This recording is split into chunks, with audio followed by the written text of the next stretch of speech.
Hello, everyone.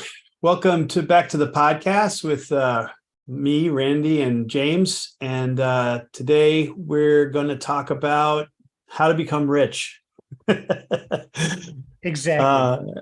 And I think we need to give a disclaimer right when we start, which is if you are looking for a get rich quick scheme or You're in the right place.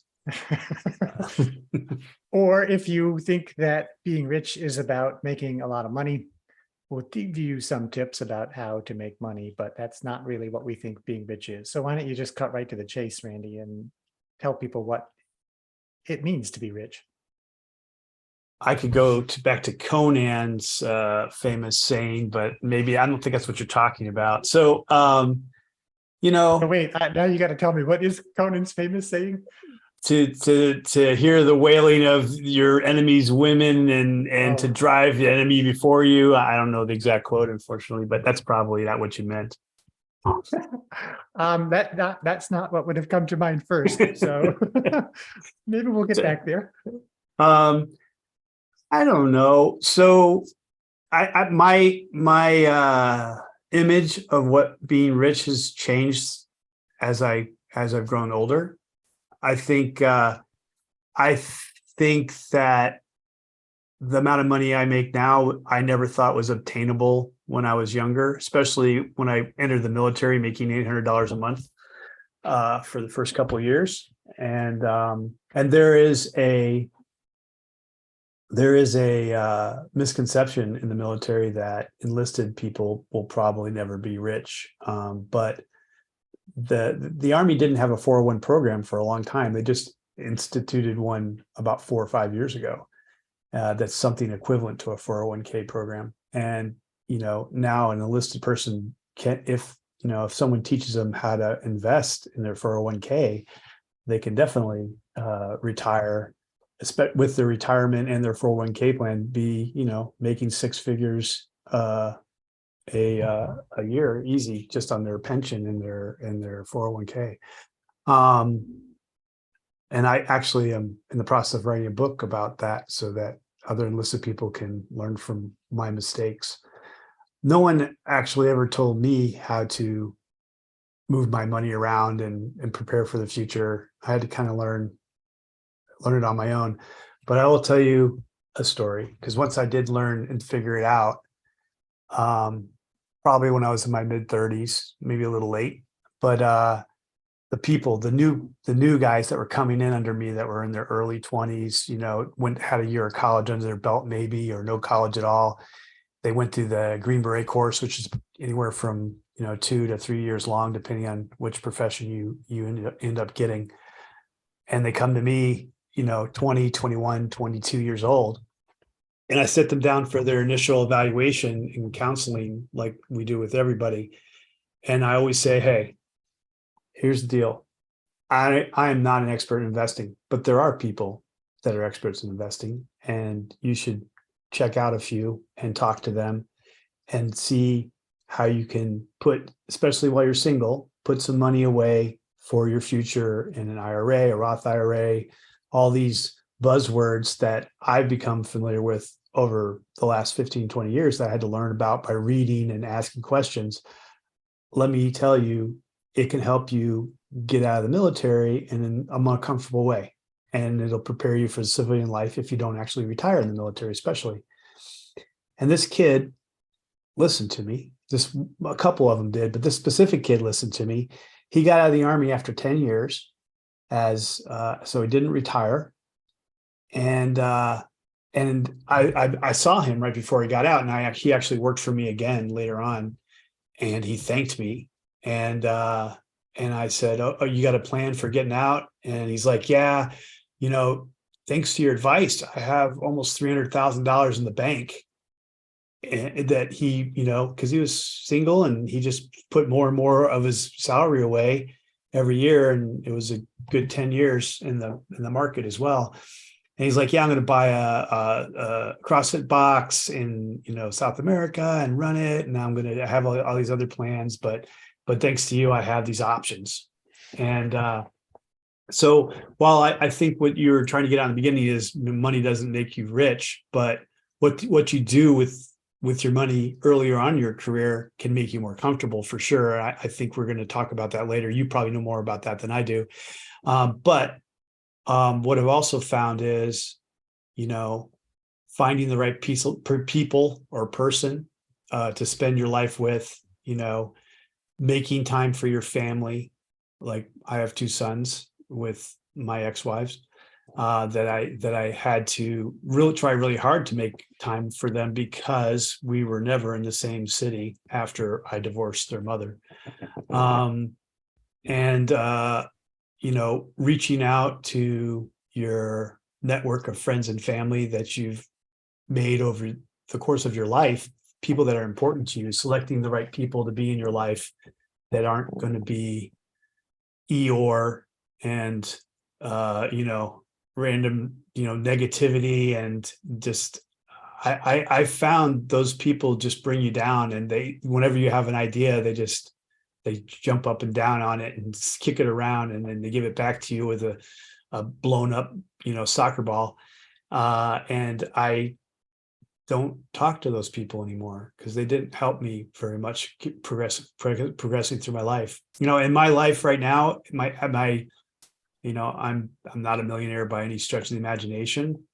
I have a comfortable living, but I'm happy. I'm very happy with the people I spend time with, the people I communicate on a regular basis, doing what I do, because I think one of the parts of this, we started this podcast to help other people, and I like to I help other people tell their story. I help other people with the trauma of their lives to put it on paper and get it out of their head. And I also do some other nonprofit work, which makes me pretty happy.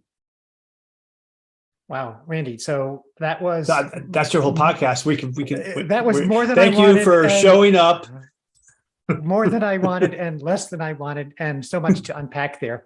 I think we can add to it and give people at different stages of their life something to grab onto and say, yeah, that's what I needed to hear. Let me just summarize just a few high-level points that I think we should go into more. You started with mindset. So you said your image of what it meant to be rich changed as you aged. And that's a really important point that comes up over and over again. What's your mindset? What are you thinking about? Even if it's just, what does it mean to be wealthy?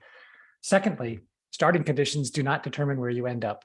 You don't have to have a gigantic salary. In fact, I spent time with lots of people who earned what anyone would say was a gigantic salary, but had nothing to show for it because they wasted their money. They spent it like crazy. They lost it in stupid investments. So you can get rich by anyone's definition with a modest salary, and you can be poor despite making a tremendous salary. But anyway, your starting conditions don't determine where you end up.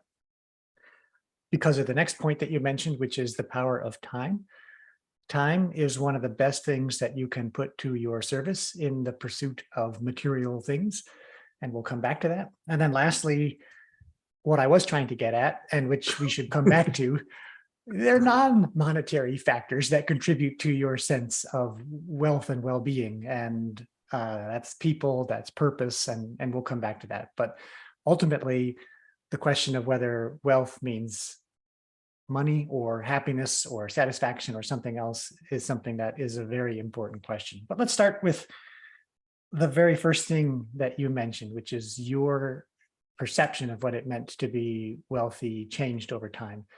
I had the same experience or a similar experience, I think. What does it mean, though, to you when you say that? What do you have in mind? I think when I was younger, I was like, man, if I could make so much money a month, I wouldn't have to do anything. I think being rich meant that I wouldn't have to do anything. And I think as I saw computer games get better and better, I was like, that's what I'd really like to do for the rest of my life, and play computer games and not worry about making a salary. Maybe that was my idea of rich for a brief period of time, or reading books or something like that, but not having to be a slave to my salary is what I really saw being rich as. Obviously now I don't have to be a slave to my salary. With my pension, I could live relatively comfortably, but I don't know what I'd do with my days. If I did that, I don't think I'd be happy. I think I'd probably get depressed really fast. So that's actually a good observation to have early on, which is the purpose of wealth is to give you freedom and flexibility and time. So however much you need or you think you need, ultimately what a lot of people are looking for is, I would like not to have to do things just to make money. I would like not to feel like I'm without choices or options or opportunities. And so that's people's fantasy. They say, oh, if only I had X dollars a month or X, savings in the bank, then I would have the freedom to do what I want. I've observed a second phenomenon, which is that the amount of money people think they need to be happy also changes over time. And not just because of inflation, but because of the adaptation we always make. Our standard of living rises as we make more money. And so then the amount of money we think to be comfortable goes up with our standard of living. I remember coming across a study that the bank UBS did some years ago, and they were looking at their high net worth clients. So people who had more than $1 million in the bank. And so they did this survey to find out how much people at those levels of wealth thought they needed to be satisfied. And so they expected to get the answer, well, I got all I need. I don't need any more. But with every income group, they found that, so if you had $1 million, people said, oh, I think I could be satisfied if I just had 5 million. And so then they talked to the people who had 5 million. And the person who had 5 million said, oh, if I just had 10 million, then I would have enough. And then they went and talked to the people who had 10 million. And they said, oh, well, if I just had 25 million, then I think I would have enough. And those people were successful by anyone's standards. They had tons of money. So what was it that caused all of them to say, at whatever their level of wealth, if only I had just that much more, then I would be satisfied? Well, I don't know, since I wasn't the one talking to them, but I think the phenomenon that's well known in psychology is hedonic adaptation. You get used to a certain standard of living, and to be satisfied, you need more to hit the next threshold. And that's something that anyone who's on the pursuit of wealth needs to be aware of right when they start out, which is what you think is enough is probably going to change with each milestone that you reach. And that's partly a question of time, partly a question of age, but also just this process that's happening quietly in the background. It's hard to be satisfied with what you have.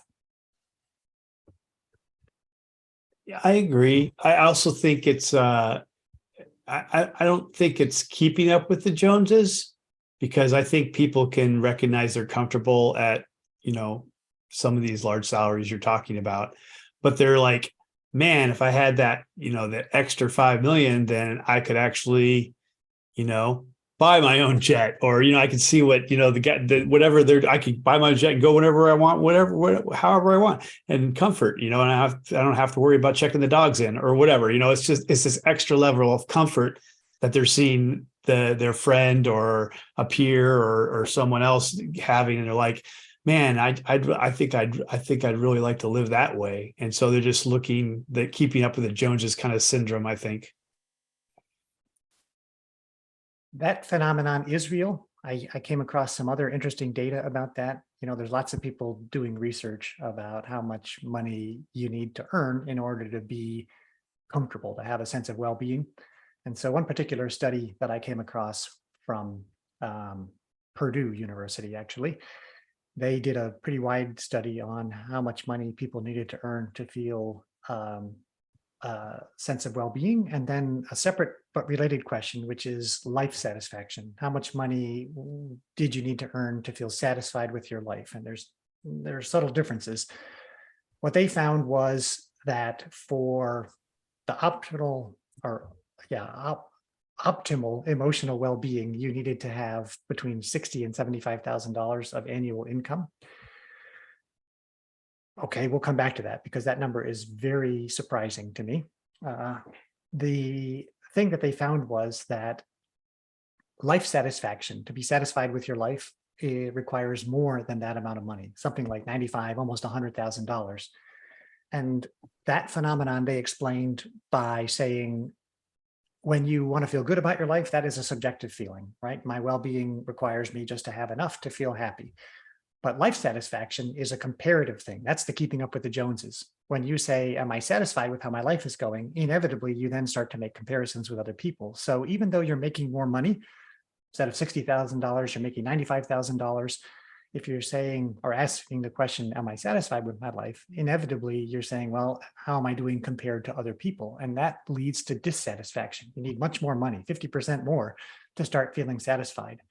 And then really what becomes immensely surprising about this research is that at higher levels of income, well-being may stay the same, but life satisfaction starts to drop. So people making $200,000, $300,000 are actually less satisfied with how things are going than the ones who maybe only are making $90,000. So basically what it suggests is after you meet your basic needs, more money only goes towards satisfying this comparison element. And people who are focused on making a lot of money are more likely to be caught in circumstances where they're comparing themselves to other people. I don't know if that makes any sense or whether that is relevant to people, but I'm always surprised by that research that making more money doesn't make you feel more satisfied with how you're doing. I also think that there might be a piece of like what your goal from the beginning, or maybe you change your goal as you're getting wealthier, and that it just requires, for a number of reasons, inflation, COVID, whatever, it requires you to have more money to get to that goal that you set yourself. For instance, if you wanted to buy Twitter, you're going to have to make a little bit more money, because you don't like what Twitter's saying, or you don't like to be, canceled or whatever. So here's something else I would say about people's mindset about money. I would bet that almost everyone listening to this episode is already rich. And I would say rich by this standard. The global median income is just $2,000. A month or a year? $2,000 a year. Oh, wow. If you look at the whole world, most people are getting by on a hell of a lot less than what we think we need to be happy and satisfied. But that's not taking in consideration like how much a house costs in those locations, because I think a lot of those populations you're talking about, it just costs less to live there. Just cost of living is lower. I'm not suggesting that a person who's living in Europe or America is going to be satisfied on $2,000. My point is that most of the world does.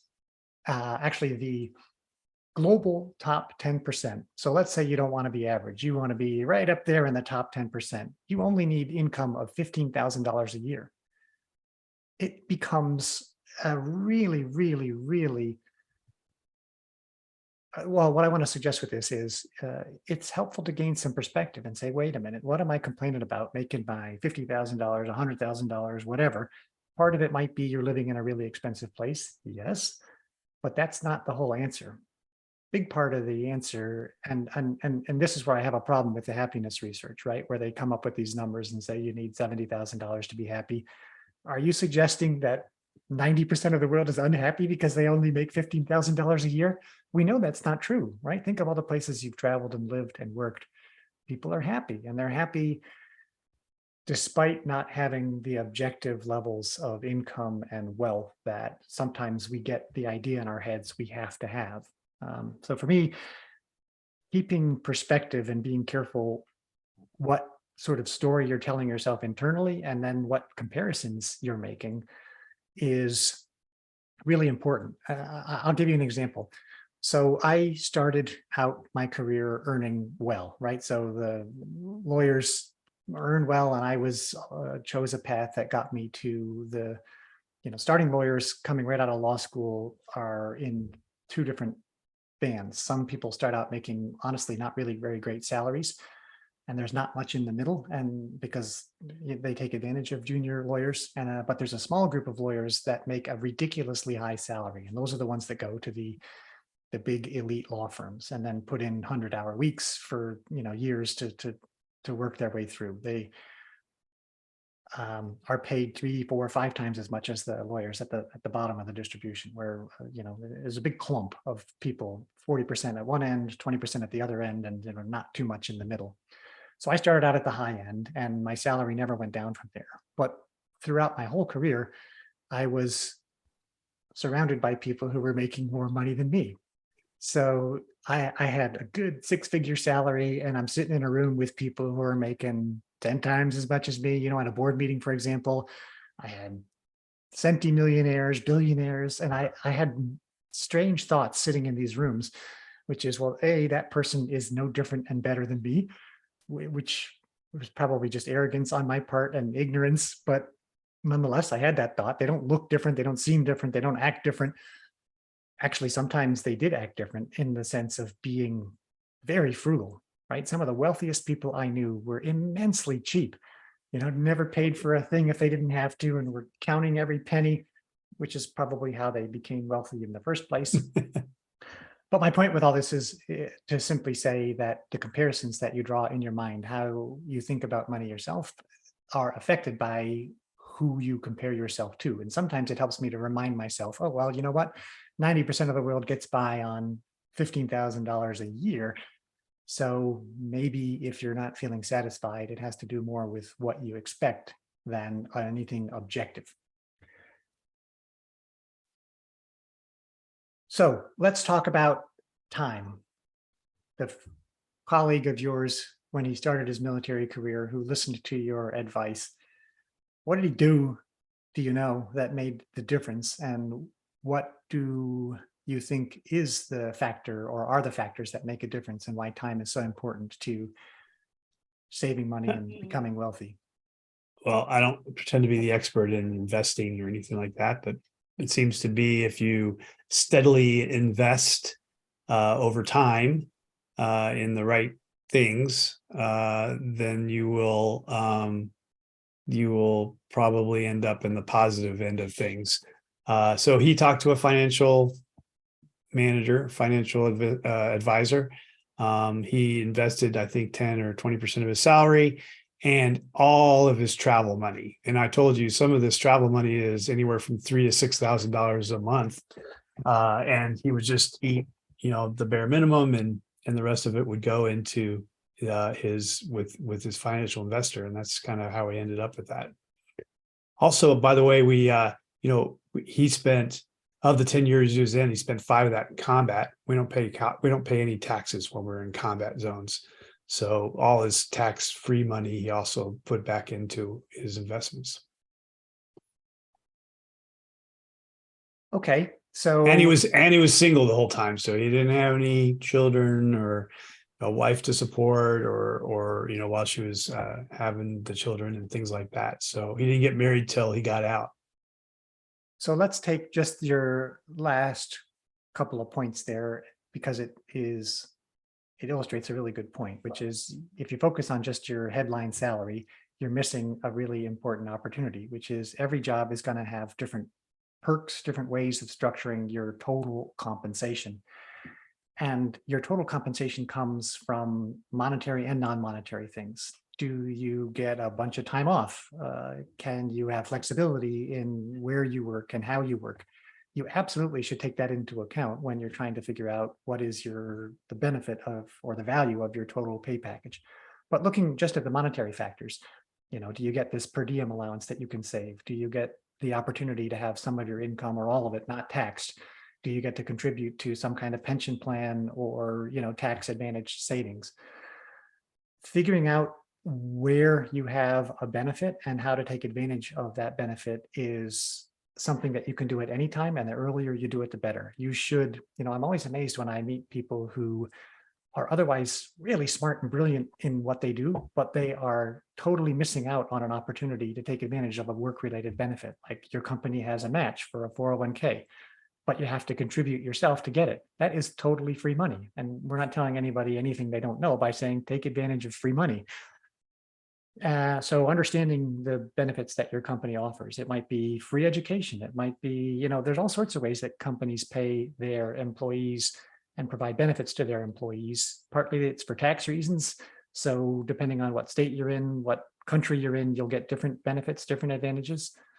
That's one of the ways that talking to your company, talking to an advisor, talking to your colleagues will really help make sure that you don't miss something obvious. So pick up free money lying on the ground, which will happen in ways that are specific to your circumstances. That's one. The other thing I think, sorry, go ahead. Yeah. So, I'm just going to tie that in with military benefits, right? Military has awesome education benefits. They have benefits for while you're in the military and once you get out. You get a so your scholarship, your GI Bill scholarship, when you get out, can, depending on how you use it, can be worth up to $200,000.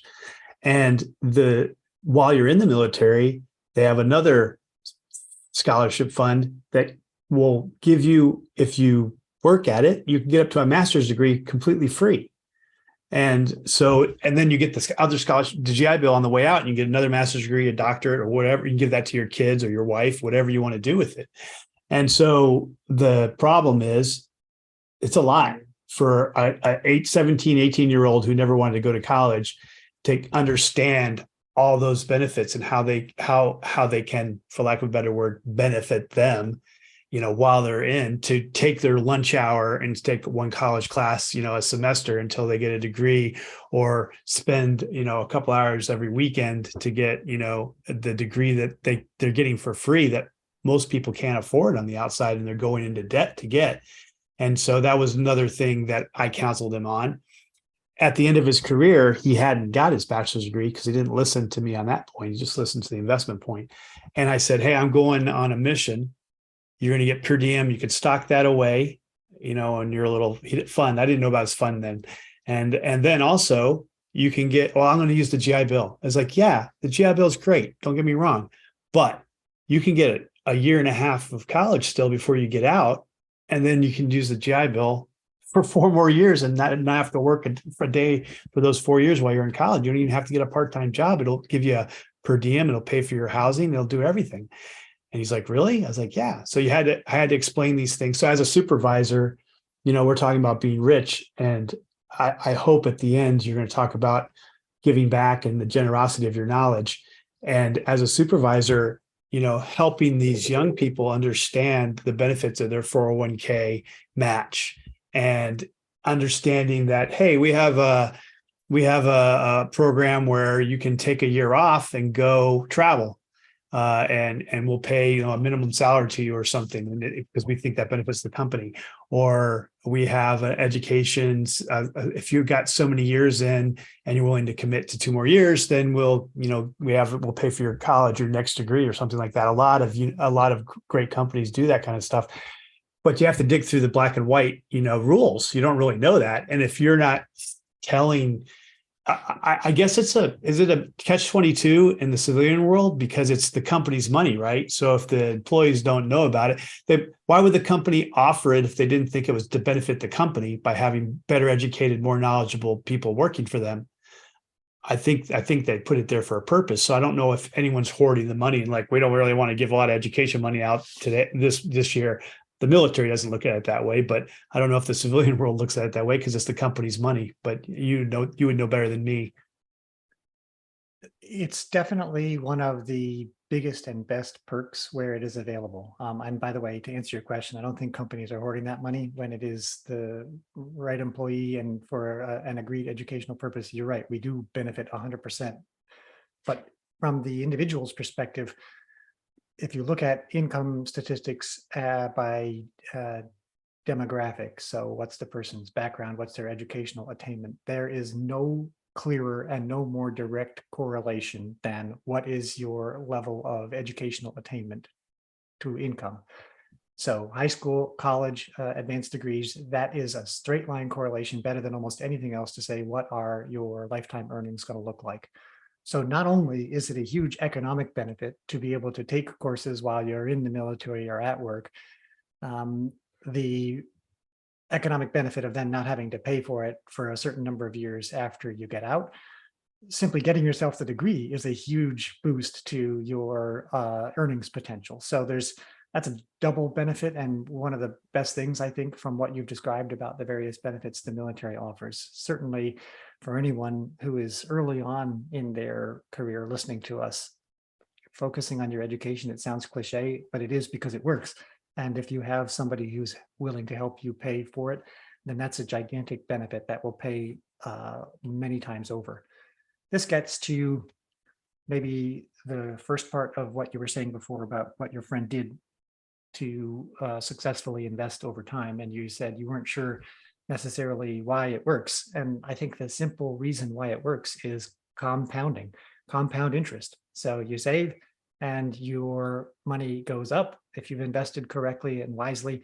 and markets play along. So there's no guarantees, but on average, if you invest, you'll earn more money. And then if you don't spend it and you're able to keep your money and the earnings reinvested, that compound interest starts to have a very significant effect. And that's where the power of time then plays in your favor. The longer the investment horizon, the more compound interest, the more time compound interest has to operate. And that's really a huge driver of income and wealth in later life. You're having started to save early. And so maybe the last point I would draw from what you were describing about your friend's exemplary behavior was saving 10 to 20% of his salary. If you can do that and then invest it, no matter how much you're making, and remember, it does not matter what you start out at, whether you're making $10 an hour or you're earning $1 million salary. The trick to becoming wealthy is simply saving whatever you can. And almost always people can save more than they think. I would also say, don't be afraid to find the right people to help you invest. Make sure, I would check on, if they have people that you recommend, people that you trust would recommend them. If you want to talk to other people that have invested with them in person or on the phone or something like that, it's your money. And there's a lot of, unfortunately, people that will take advantage of your money. So finding the right people and diversifying, I would highly recommend.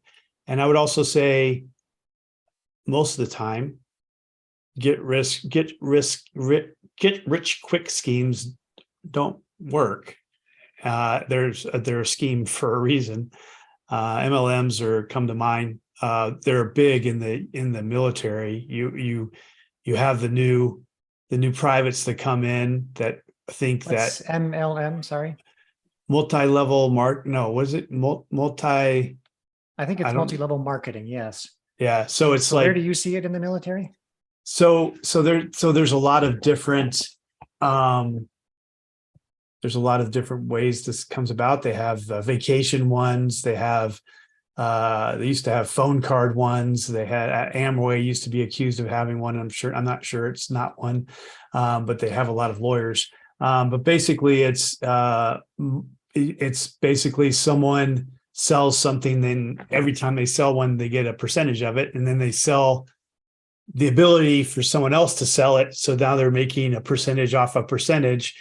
And that's how, and usually the people at the top can make some money, but the other people, if they get in later, are not making money. There's a lot of Netflix about things that didn't work right.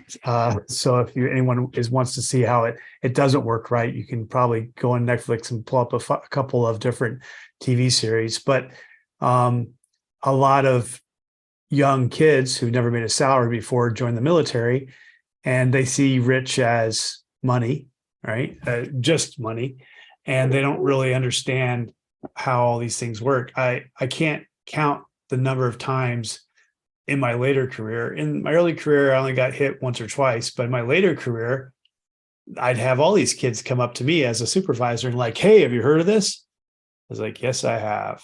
And they're like, "Oh, would you be interested?" And and I was like, "No, not really." And then I would have instead of telling him it's a bad idea, I would have a seminar. I would, if I hear enough of it around me, and I know it's kind of toxic, because ultimately it costs money to invest in these things, even though logically you would say, why would I have to invest money in something that's going to make me money? Like money I'll never see again. Like, hey, $500, and then you'll get a bunch of money back on the other side.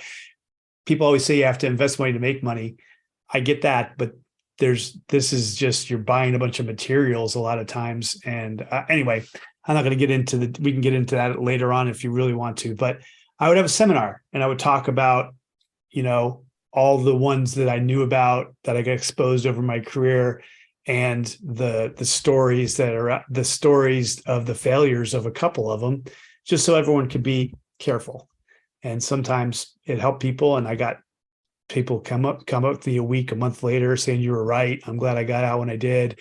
Other people are like, I didn't get out when I should have, and I don't know what to do now. So that I have to get, the military is really good about helping people get financial counseling to get out of debt and stuff like that, fortunately. So we have resources for that.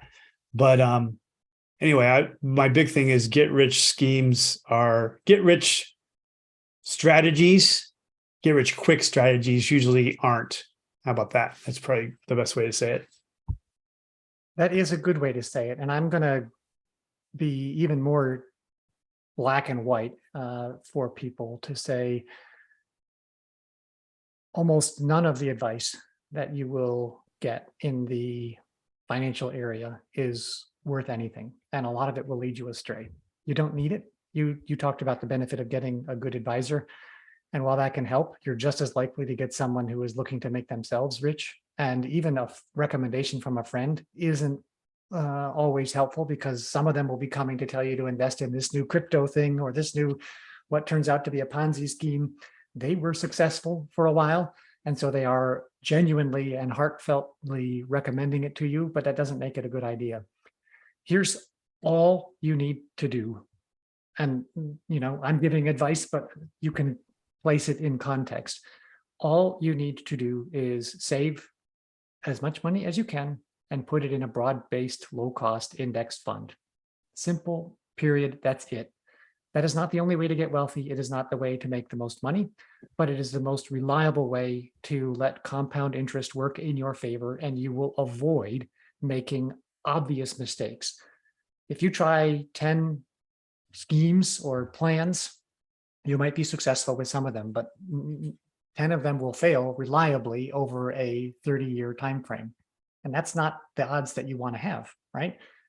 So just like the way to reliably increase your earnings is to get as much education as you can, the way to reliably increase your investment savings is to invest in a broad-based index fund. And that's the simple takeaway I would give to echo your investment schemes or get rich quick schemes don't work. Yes. And everything else doesn't work either. So the only thing you should do is just save as much as you can and put it in an index fund. And then I would strongly, encourage people to be generous with your knowledge. If you want to have them listen to this podcast, hopefully this will help some people if they had any questions. But I'm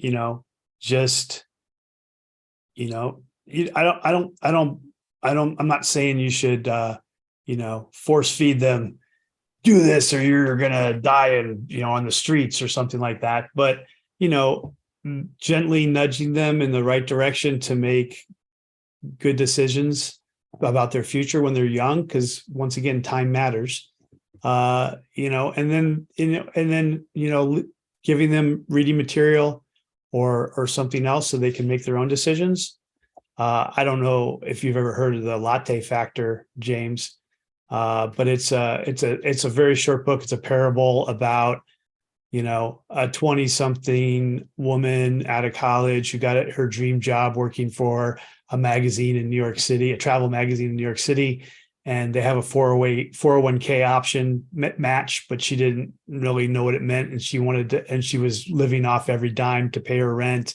And she was getting lattes every day for $10 a latte or whatever in downtown New York. And the author, I forget the name of the author right now, we can put it in the notes, but he's a very famous financial advisor. He's got a crap load of books out there, but he wrote this parable about a normal person, get out of college, has college debt, doesn't know what she doesn't know, buying a latte every day for $10, basically, almost $250 a month that she could be investing in her Roth IRA or her 401k instead of, buying a latte, and she could fix the coffee at home, as just an example of where she could save. And that making a whole difference if you look at the numbers of saving $250 a month with compound interest over time and what that meant 15, 20, 25 years down the road for her life. It's a really great parable. It's a really good book. So I did a quick search, and I think it's David Bach and John David Mann. And a couple things you said there that I like: be generous with your knowledge, right? So if you have a really good idea, try to share it with people who will benefit from that idea, which is partly why we're doing this podcast. But this raises an interesting question. How do you encourage people and increase the odds that they'll follow good advice? Because there's a ton of advice out there and there's a ton of people out there, and they don't always meet up well in the middle. So people are at different stages in their life. Why should they listen to you? Why should they listen to this particular advice? Making good decisions, in other words, is part of why people will be successful in their careers, making money, and a lot of stuff we're talking about. It's not the advice as such, although that makes a big difference. It's learning to tell good advice from bad advice and then implementing it. So what we haven't addressed yet in any of our podcasts is, how do people perform better at simply determining what's the right advice to follow? Of course, following our advice is the right advice to follow, so I understand that. One thing that happened to me early in my career, first year that I was at one of these high-paying law firms, is we had a private banker from Citibank come in to talk to us, and he scared the shit out of me. And that's why I developed good money habits from the early on. He said, you know what? No one is going to be there for you when you get older. Don't count on ever getting a penny from the government or anyone else. If you are going to have a happy and successful retirement, it's going to be because you started figuring out for yourself right now how you are going to get there based on what you do. And that worked for me at that moment in time, because like, oh, okay, I guess I do have to figure this out for myself. And here we have these people here who, for their own reasons, are willing to give us tips and advice. But that idea that I had to take responsibility for it myself, A, and B, that there were things I could do, by saving money, not spending $10 on the latte, by starting to invest early, et cetera, hit me at the right place at the right time. So part of, I guess, what I'm saying here is that in addition to listening to advice, you need to be honest with yourself about whether you're willing to implement that advice or not, because your success is a function of both hearing the right thing and then implementing it in the right way. Even your friend, right, who did one thing right but didn't do the other thing right, it's not always within our control. And so maybe we finish up with what I liked about your point, which is partly what we started with. Wealth is not only about material things. And when you have the flexibility to spend your time where you want, some people, and I find a lot of people, are interested in helping other people in whatever way they can. So how do you think about the generosity that comes when you're in a position to be generous? Is it volunteering? Is it donating money? Is it sharing wisdom? And what does that do for your well-being and satisfaction and happiness? Well, I'm not a big fan of giving money, mainly because I'm getting less and less confident that the nonprofits are good stewards of that money. And I've traveled a lot, and I without making a nonprofit myself, I've started different movements where I've been with my money, and as much as I say I don't think nonprofits are good stewards for their money, I have by default said, hey, I'll be the good steward for your money, because people started sending me stuff and I didn't have a choice. When I was in Afghanistan, I don't know, hopefully this isn't a long story. When I was in Afghanistan, I was one of the first people in Afghanistan to send, in 2002, end of 2002, 2003, I was sending emails to my family with pictures about what I was doing in Afghanistan. And they didn't have journalists on the ground. There was still a war going on. We were about to start Iraq. So they were all going to Iraq anyway. And I was sending pictures of the schools, the situation with the schools, and the girls' schools were just getting started up, but there was no school. They were just sitting in the desert with a teacher saying, recite this. And that was it. And no notebooks, nothing. And I started sending these emails to my parents, who would send it to their friends and family, who would send it to their friends or family. And I started getting boxes from strangers of notebooks and pencils, pens, and Some people were sending me money to pay the Afghan teachers in dollars, of course, and that was not very helpful. Then they would send me sweets for the children and things like that. And I started getting boxes and boxes over a month or so. And then for about a week, I didn't get any boxes for some reason. I was on a mission or a long mission. So I went to the depot, which was about a 4-hour ride away from my base.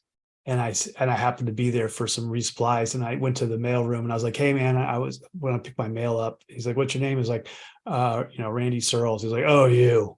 And I'm like, what did I do to you who peed in your Cheerios? And he's like, yeah, follow me. And we went to this huge iron box, like the that you put on ships for moving like cars and things, right? And he, took his key out, opened it up, and it's just full of boxes. He's like, okay. I was like, all right, well, which ones are mine? He's like, all of them. I was like, what? And I had to hire 4 trucks. They call them jingle trucks because they put all these fancy decorations on them and they jingle when they go down the road. I had to hire these 4 jingle trucks and put all the junk in there so they could ship it to the base where I was at. And I don't know how many man hours I spent, probably like 20 or 30 hours a month just sorting, because I was, after that one, every week I would get another box full of stuff from schools. Like teachers are like, hey, bring a notebook for all the Afghan children. I just get boxes of notebooks and pens for them, and boxes of, Pop-Tarts and, whatever. I think for like a year or two, the Afghans went into sugar comas. And that's just, go ahead. No, I was just going to say, does this suggest that the secret to your success in becoming wealthy is in starting a charity, Randy, and getting people to send you money and boxes of things? Well, I found out that, after I got out of the military, I wanted to start a charity to help veterans write their stories and overcome PTSD by getting their stories out, whether they're fiction or nonfiction, onto paper and things like that. And after I looked into it, I was like, screw that. It's too hard. I mean, it's too hard for one person to start a charity and all the paperwork and administrative work that goes into it. I looked at it, I was like, I spend more time doing that than anything else.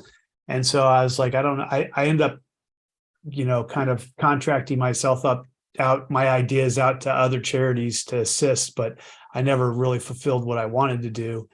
And I don't know if I will ever, because it's too complicated. I can't figure it out. And my time is precious, and I'd rather help somebody for free than, try to start a charity where I can get some money to help me with my travel expenses, which is pretty much all I need.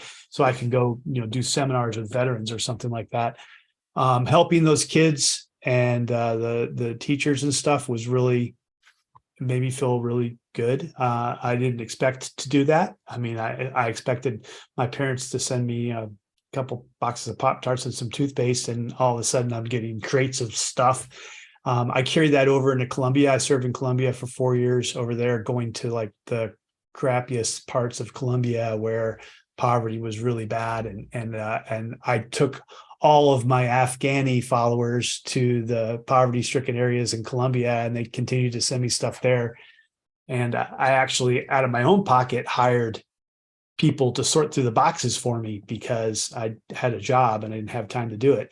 And I did that for a couple of years as well. But I never, ever found anyone who was willing to do the work it required to give all that stuff away to the people who really needed it, because it required some manpower and man hours, and they wanted nothing other than to take all the people's stuff that they were sending to it, and they're like, oh yeah, I got all this stuff to give, but they didn't want to put the work in to figure out who needed it, or some kind of strategy to help different areas that would help the military in that area get better rapport with the people so that the Taliban wouldn't attack, or something like that. There was more strategy in this than it's just giving it away to whoever wanted it near the base, because then it was just the people near the base got it, not the people who really needed it, who were in the really bad areas. And so eventually I tried to turn it over. And every time I did, the people would say, hey, we're trying to, we never got any communication from these guys. Cause I would send thank you letters to everybody.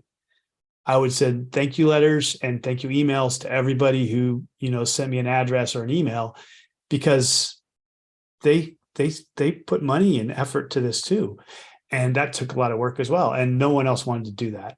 And so I never heard from this guy. I don't know if he's getting my stuff. And I'm like, okay, well, hey, I'm in Colombia, send it to me. So then basically I churned that whole operation into Colombia.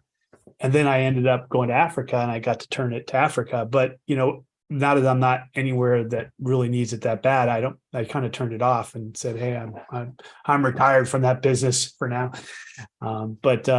Yeah, I like doing it. I realize there's a lot of effort, but the reality is, for a real nonprofit, it was too much effort for me to do it by myself. And so I kind of gave up on that after about a year of researching it, thinking about it, asking other people who had started it, them, and saying, help, and I couldn't figure it out. Well, this is why so many nonprofits are not good stewards of their money, because there is a tremendous amount of administrative task associated with the good work. And in order to get the administrative work done, they have to pay people. So a big part of what then gets given to the charity is spent on administration. And every dollar that's spent on administration is a dollar that doesn't get to the donor. It's necessary, though. And that's why, you can't criticize people for paying a salary for undergoing it. Not everyone's willing to volunteer as much time as you did, Randy. I think this topic of what will make you happy besides material things deserves more time. And maybe we need to cover it on a future episode. I think we did a good job covering the material aspect of getting wealthy. But if I were to leave people with a thought from what you just discussed, and maybe to anticipate a future podcast, it would be, your life will be rich in proportion to the meaning you find in helping other people. And that sounds all woo-woo and weird, but that's what I'm going to leave people with. No, I agree with that. But maybe we're different. You mean people are different, or you and I are different? Maybe you and I are different. In what sense? I don't know. No one else is doing this podcast. Oh, I see. You mean maybe other people are different, I guess, but maybe they won't get the same happiness we get from doing that. It's possible, but they won't know unless they try. Well, there's two things, right? Remember, part of being successful in life, according to whatever measure of success you're using as your yardstick, is learning to identify good advice and then following it. And part of the reason I can tell people not to focus only on material things if they wish to be happy in life is a tremendous amount of research, psychological research and otherwise, that clearly demonstrates the link that money only takes you so far, and a focus on money and material things is very likely to make you unhappy, not happy. And that happiness comes from finding meaning, and meaning often comes from helping other people. So I gave that advice not just because it sounded nice to me, but because I think it is the sort of culmination of all of the best research and reading and advice I have found from other people. So I hope we're not so different. No, good note to end it, though. But all right, thanks everybody for joining our podcast, and we'll see you next time. We'd love to hear what you think, so please comment on the show with your thoughts. We read all of your comments. Thanks for joining us, and thanks for subscribing. See you next time.